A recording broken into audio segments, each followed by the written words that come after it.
Dr. V.K. Nagpal, who will be taking a lecture on quality assessment in anesthesia.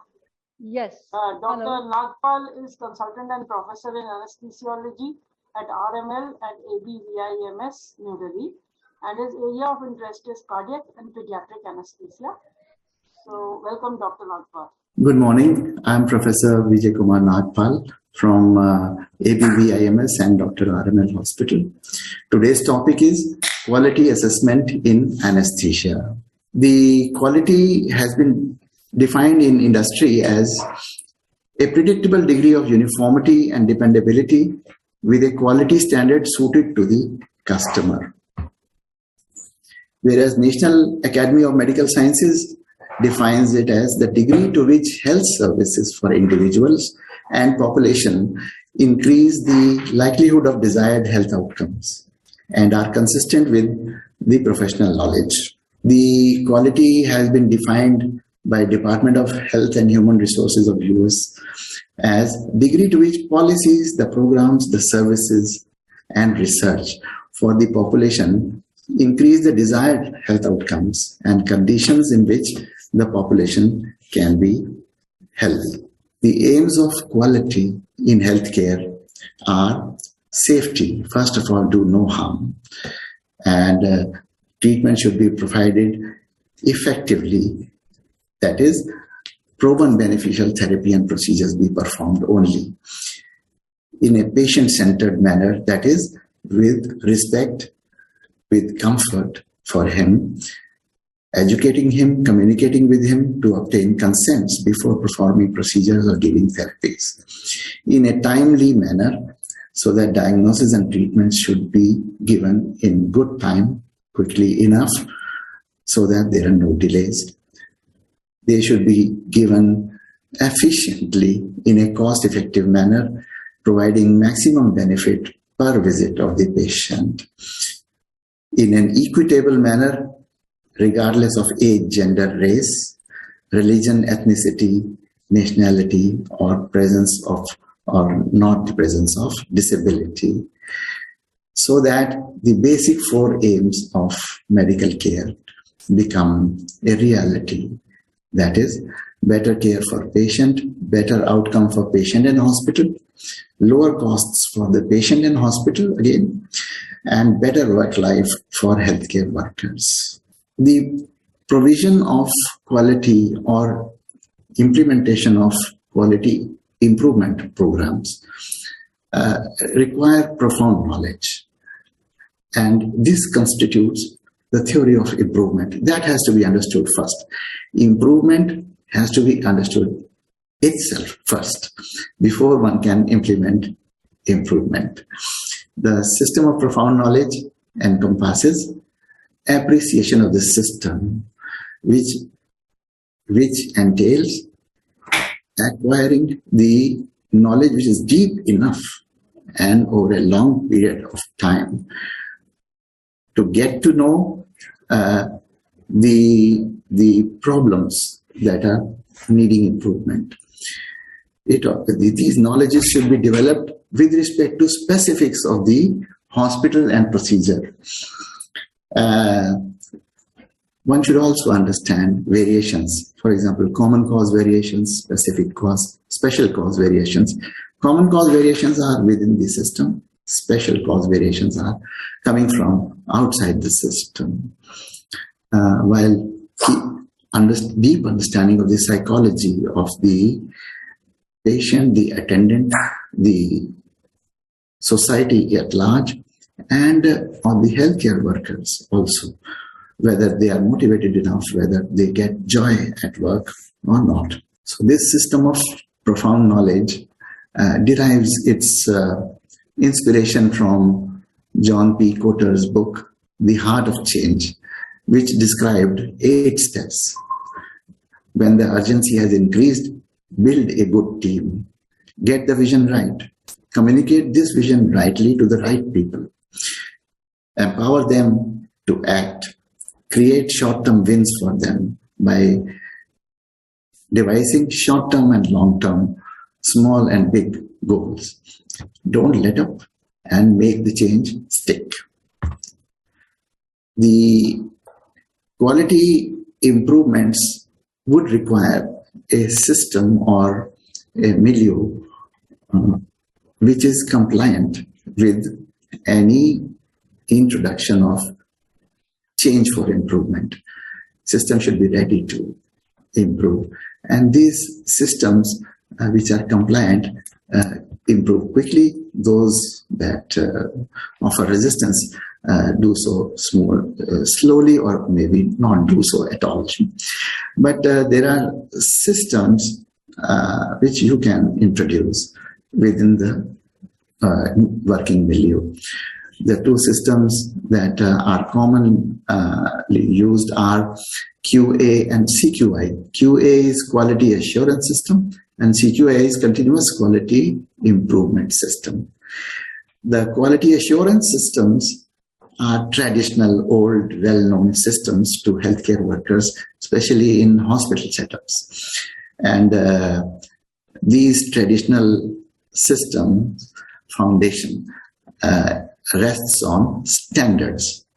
The standards are devised and they are given to them, and they try to implement those standards and are then checked for any problems or deficiencies. The standards are defined as acceptable level of performance and list some of the actions regarding any given procedures that should be done minimally. But these standards, over a period of time, everybody has realized are arbitrary. There is deficiency of consensus among various workers working in different hospitals, different medical places. These standards also have a peer review system who usually review the failure whenever a large, big disaster in the form of big mass morbidity or mortality happens. So these quality assurance systems are rather vindictive to the healthcare worker. They identify only bad apples, and they are designed to find failures. They do not reward the good, excellent, or otherwise reasonable work done. Whereas the continuous quality improvement systems, or CQI, they assume that errors occur mostly because of the system and milieu, and less because of the persons who are working in the same milieu. Instead of using standards, it uses specifications of processes. And a specification may be defined as explicit, measurable statement of attributes of process, procedure, or outcomes. These specifications focus on the process, not on the person. It doesn't seek to change the persons, dismiss the persons, or introduce new persons. It identifies both strengths and weaknesses. It encourages objective and measurable monitoring of the processes and persons also. All the outcomes, whether good or bad, are evaluated as per above. The specifications aim to change the process rather than the personnel. So it does not displace personnel. It builds improvements in the process to prevent errors. These systems, whether be quality assurance systems or whether be CQI, have to work within a framework for improvement. And there are many frameworks for implementing improvements, of devising improvements, of laying down infrastructures for these improvements.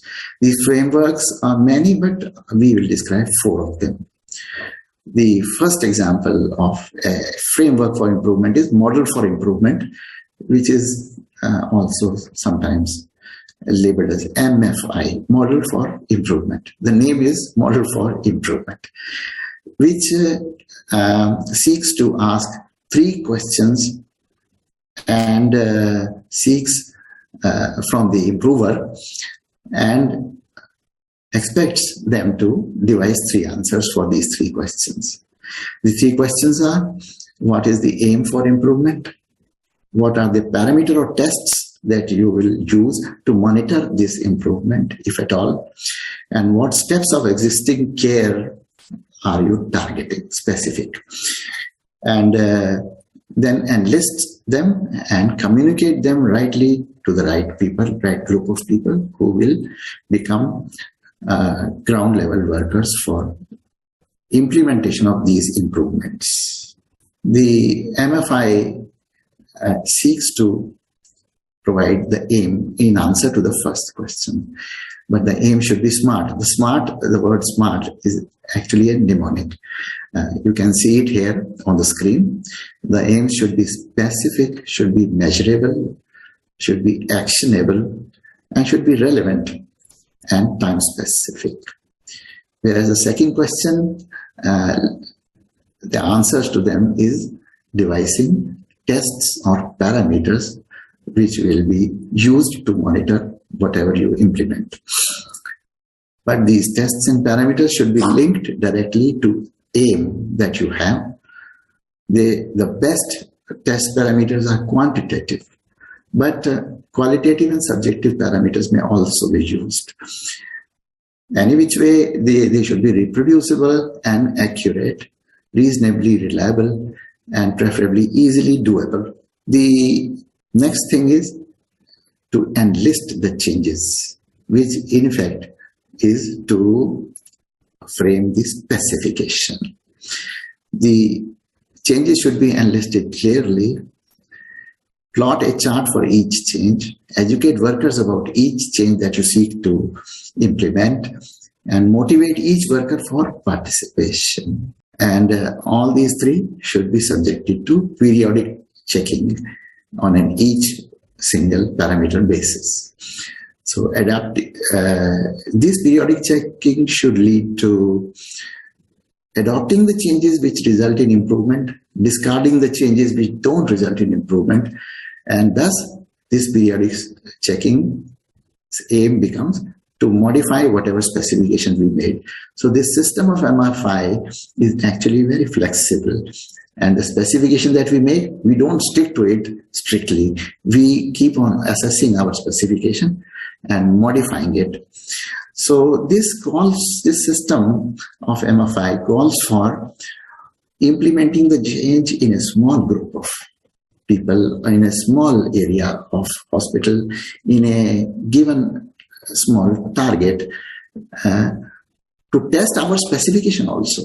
Not only to test whether the improvement is happening, but our way in which we want to improve is also getting tested. So small groups are tested with first group with our specification, the second group with modified specification, third group with still again modified specification. So this helps make our specifications crisp and effective, so that when we implement the change for improvement on a large scale, the change that we are trying to implement is very crisp, very effective, and will not lead to more complications, because our aim is primum non nocere. First of all, do no harm. Another framework, example 2, is lean methodology. This has also found success in the healthcare delivery systems, especially the commercial aspects of it. This led to implementation of these principles, lean principles.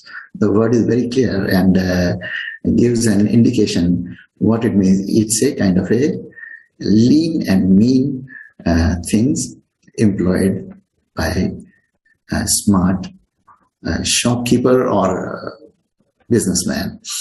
So this led to reduced accounts receivables, redeployed redundant staff to profitable places and times, reduced phone triage times, reduced time spent on paperwork, reduced medicine distribution times, and reduced unevenness of workflows.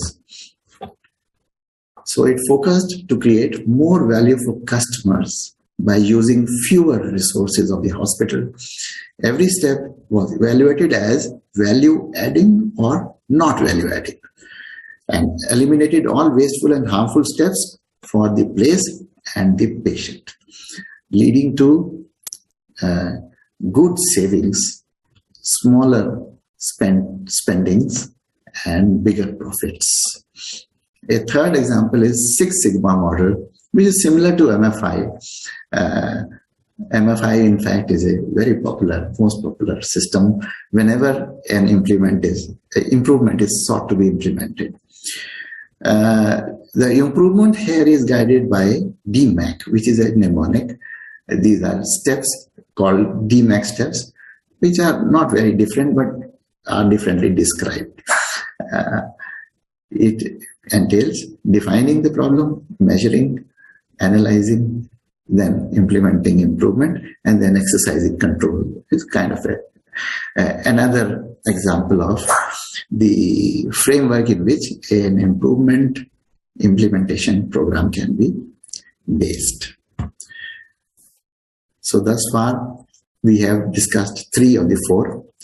But if you want to implement your own framework, you devise your own framework, pick up one good find from this framework, that framework, few more from a third framework, and create your own unique framework which may suit the need of your problem at your place, taking care of feasibilities, etc. Coming back to MFI, once you have done the preliminaries, then you should implement the change in small groups in a cyclical, flexible manner. And this manner is called PDSA cycle.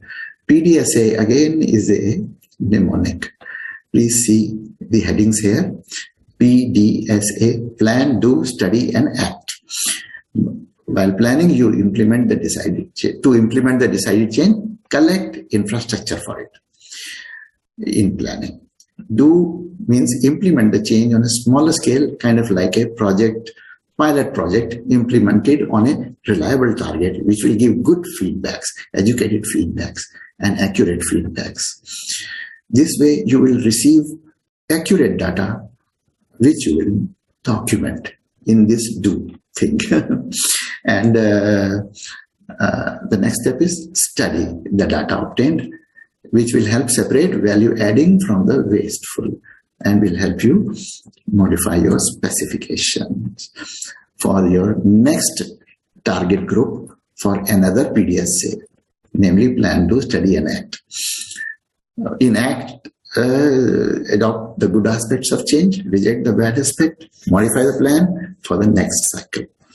So here is a graphic representation of the same model for improvement, asking 3 questions, and then after doing the preliminaries, namely devising specifications, then do plan, do, study, act repeatedly a few times so that your specifications and your steps of change become crisp and effective and are not harmful. Harmful things have to be removed. So thus, the protocol for improvement has become kind of like this in a flow chart. Please clarify, ask, discuss the problem or deficiency, plan a change, lay down infrastructure for it, prepare a to-do list and by whom to do list, and then subject this list using those to whom you have entrusted the task to do, to implement multiple PDSA cycles to gain data about effects of change, to mitigate large-scale risk of disturbing old establishment system, to know if the change is actually an improvement, and if so, go ahead, implement it en masse or systemically. I discussed 3 with you and the protocol that can be used to implement improvement. The last one is the most comprehensive one, is very valuable and important. It's named itself as value framework. The value framework is the bone of contention of improvement programs. It pitches quality with cost, patient outcome with cost. The value the thing value includes the safety of the patient, the safety of the worker, the safety of the place, the quality of work. It includes worker and patient satisfaction. Value includes supply chain satisfaction also. And value includes whether or not the program is environmental friendly, and includes healthcare systems sustainability, whether the system would be able to cope with the improvement that you want to make. So it is by far the most comprehensive improvement framework which tests both the patient and the system, including healthcare workers, rather tightly. The value framework also suffers, like all others, from, shall we say, imperfections. One of the imperfections is how to measure this value framework, because there are so many variables. The measuring parameters are, I must admit, rather inadequate or inaccurate. It happens because the people who are important to this value framework are diverse and are at loggerheads with each other, actually. Come to think of it, that the cost is generated by supply chain and industry, which can chaotically suddenly change costs, rather increase the costs. They never reduce costs. And they may do so chaotically. And since the costs are decided by non-medical community, not only industry, not only supply chain, but managers, financiers, and their own compulsions of profit, by profit motive. But outcomes are thrown at the shoulders of medical community, which have no control over costs. And so there is a lot of mismatch. This mismatch leads to difficulties with devising proper measurement parameters. It is very difficult to implement over a long period of time because changes of costs happen very quickly and chaotically. But nevertheless, cost is the most pressing issue of healthcare, and it generates the most misery. We have been talking about measures, parameters. What are the parameters? What is parameter or measure? So measures are parameters designed to quantify, clarify a step of care or its effects. There are basically 4 types of measures: process measures, outcome measures, balancing measures, structural measures. A quality care initiative may include at least one of each, but more of each, the better the quality care initiative would become. Let us go one by one with measures, because measures are something that most of us medical people are not aware of. So I wish to discuss them in some detail. The process measures address the process of the care itself. For example, the list, I'm giving you a few parameters. List of golden hour procedures to be done. Bundle of sepsis. Beta blocker administration, whether not given to CAD patients who arrive at casualty as an emergency. Pre-op infection prophylaxis bundles, whether they are implemented or not. So that way, these are the process measures. Some examples of the process measures. The outcome measures address objectively the result of the process measures. The result of whatever process we implement are addressed by outcome measures.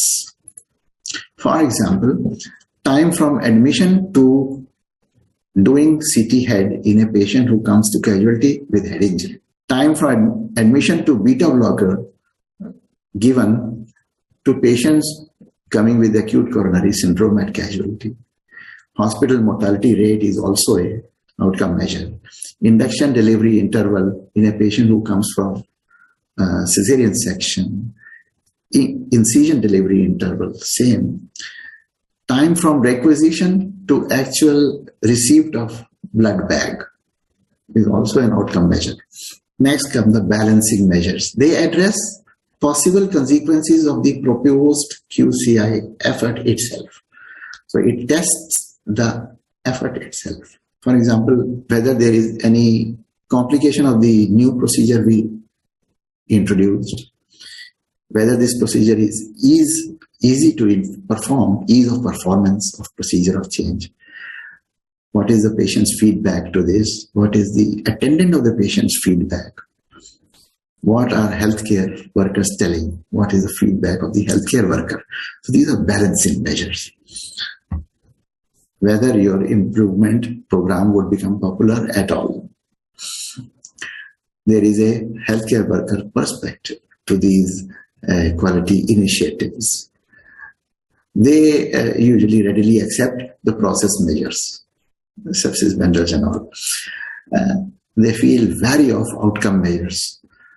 Casualty staff would always constantly feel fearful if somebody measures what is the time between the arrival of patient and starting of IV line, arrival of patient and doing the CT head in a head injury patient. They become very wary and unsafe. They start feeling unsafe. Outcome measures require constant monitoring, being all the time up on their toes, and outcome measures require frequent updating also. They take long time to generate results. But in the end, the results are usually satisfying if the improvement actually happens. Last list of measures is structural measures. What are the infrastructures or administrative measures or personnel facilities that need to be created to implement a QCI program? Address the changes in infrastructure required for implementation of QCI. For example, number of nurses per ICU bed, number of doctors per ICU bed, number of OTs per surgeon, number of hours of OTs given to any given surgical unit. So with this basic knowledge, I hope you are now ready to become part of the team of quality improvement programs. But please don't become quality program director yourself in your duty hours, say in night hours. It is best to start by becoming a team member. Don't be the planner, don't be the implementer, don't be the tester, and don't be giving Nobel Prizes to yourself. So what the team is basically a team effort and is multidisciplinary, as you will get to see as I proceed with the lecture. This model for example, if we want to reduce drug errors in the ICU, specifically in the drugs given through infusion pumps. So we will have to make a smart aim for it. First of all, generate a team for it. And I will tell you what team to generate. Smart aim is made by, the research professionals and the doctors, maybe in consultation with sisters. Then statistician will run charts of the data will be provided by previous record in the medical record room. And they will make a run chart making a line of what previous drug error frequencies are. For example, number of medical errors per month. On the x-axis, the months, January, February, etc. And how many in January, how many in February, the number of errors on the y-axis. Statistician will also make Pareto chart for our perusal, bar diagrams of the category of errors, which drugs are more prone to be given in a faulty manner. So choose those errors, those drugs where maximum errors are happening to have maximum impact of the quality improvement program, namely reducing medication error. The process maps would be made by those that define the process of change by the quality control expert in consultation with doctors. The key driver diagram will be made by all the people sitting together so that the full team acquires profound knowledge. As I described before, profound knowledge. They will together sit down and have a few meetings to make a theory or an idea for improvement. Here is an example of control chart and a run chart. There is a red line showing previous records of medical errors, and the green line might show, the number of errors monthly wise after implementation of the improvement program. So this way, the two can be compared. This is an example of the key driver program. It has three portions. One is the aim, who are the key drivers. Second, and the interventions or specifications. Interventions for improvement are specifications. So although this is not relevant to our infusion drug wala thing, but this is the way a key driver diagram looks. But anyway, the infrastructure in the PDSA program would be laid during the planning stage itself. For example, acquiring sticker labels which are printed and are color coded for each drug, say from the hospital pharmacy or maybe from a friendly drug supplier. 2% double check before loading any syringe with the drug.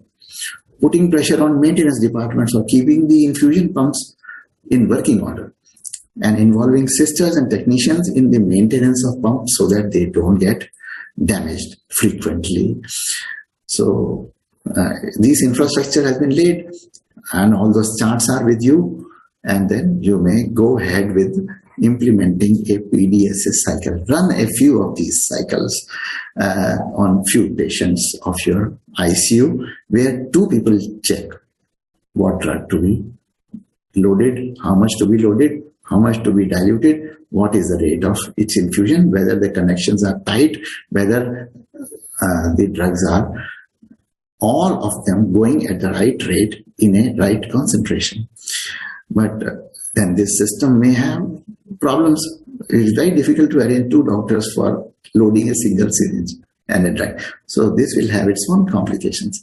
So there will be balancing errors there in personnel problem.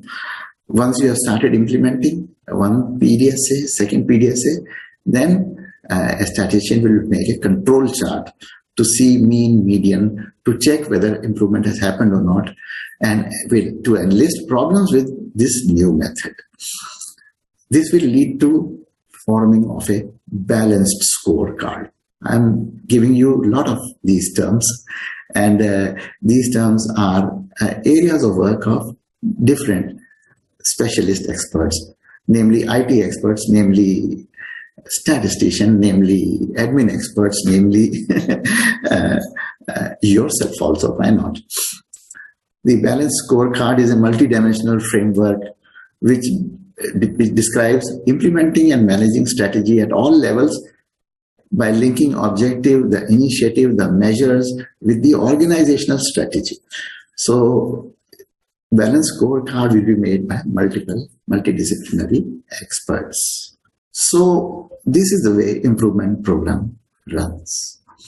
And if the implementation has been successful, led to improvement, then it is another task to make it stick. Let people not forget. So constant checkings and motivations need to be done. I'll come to it later. But all these programs, how have we got to know them? There are lots of sources of information on getting to know if you want to know more about implementing improvement programs. You may ask your faculty. You may go to library and read published literature. There is a site, Quality Council of India, QCI. You can access that site and access the sites of ICMR, Indian Council for Medical Research, CSIR, Council for Scientific and Industrial Research. You can visit the sites of accrediting agencies, for example, ISO, rating agencies, Ministry of Health and Family Welfare, and maybe some NGOs also.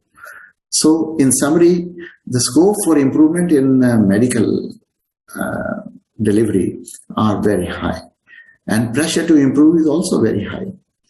Ability to measure quality needs to be developed, is required. We don't have great ability to measure quality of healthcare. Research to develop measures of quality are needed. So we must do research so that and devise measures that can be tested.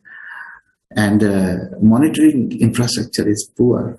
So medical professionals, administrative professionals, statistics professionals, IT professionals, industry professionals, quality improvement professionals need to become a team. So the goals of patient care could be achieved, namely patient care being given safely, timely, effectively, equitably, which is satisfying for all. Thank you for patient listening. It was excellent lecture delivered, sir. Thank you. I really wish we can have implementation of all these things to give best quality care to our patients, and we doctors also are safe for the practice of whatever subjects we are practicing, sir. Thank you very much. Thank you, Excellent talk, sir. Excellent. Thank you. Thank you very much. Thank you to all the speakers. And there's one question here: difficult extubation scenario in post-COVID patients. So I think this is aimed at Dr. Sonia Vadhavan. Yeah, it is for her probably. Sonia, would you like to answer? She's not there, probably online. Okay. So thank you to the organizers for arranging this wonderful CME and calling us all for this. Thank you all the organizers for providing a chance to be with all of you. Thank you. Thank you so much, Dr. Have a wonderful weekend. Kirti ma'am, Dr. Tarika ma'am, and thank you all the speakers. Thank you, ma'am. It was nicely arranged. So we will conclude this session.